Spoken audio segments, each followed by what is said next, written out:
Acts 27. And when it was decided that we should sail for Italy, they delivered Paul and some other prisoners to a centurion of the Augustan cohort named Julius.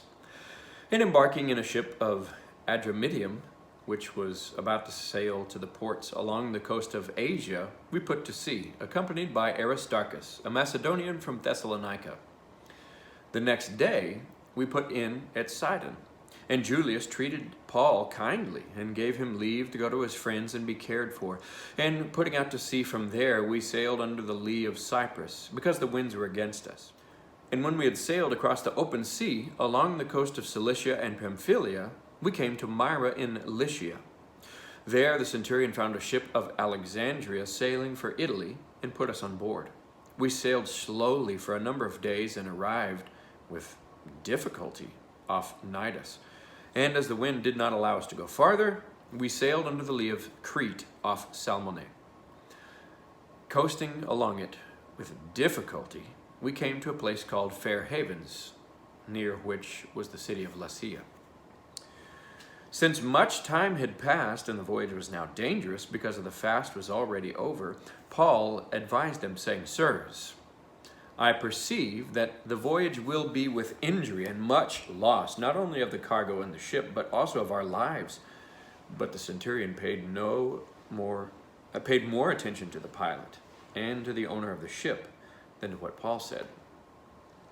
And because the harbor was not suitable to spend the winter in, the majority decided to put out to sea from there, on the chance that somehow they could reach Phoenix, a harbor of Crete, facing both southwest and northwest, and spend the winter there.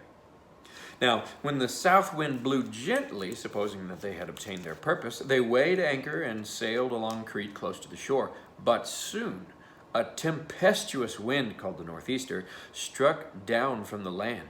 And when the ship was caught and could not face the wind, we gave way to it and were driven along. Running under the lee of a small island called Cauda, we managed with difficulty to secure the ship's boat.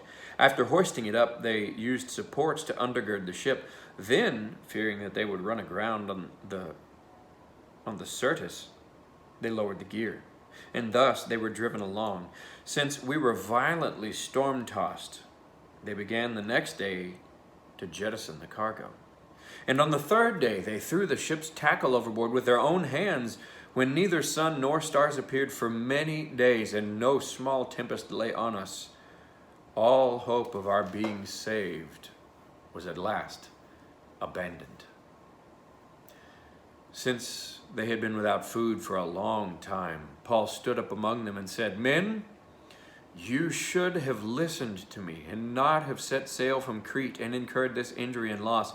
Yet now I urge you to take heart, for there will be no loss of life among you, but only of the ship.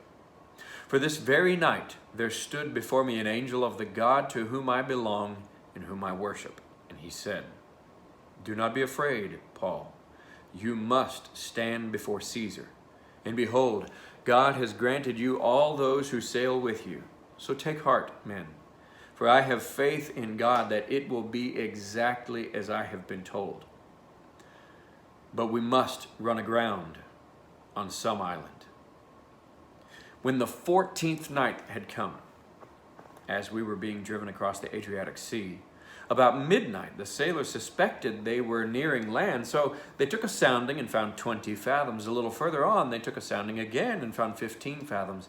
And fearing that we might run on the rocks, they let down 4 anchors from the stern and prayed for day to come.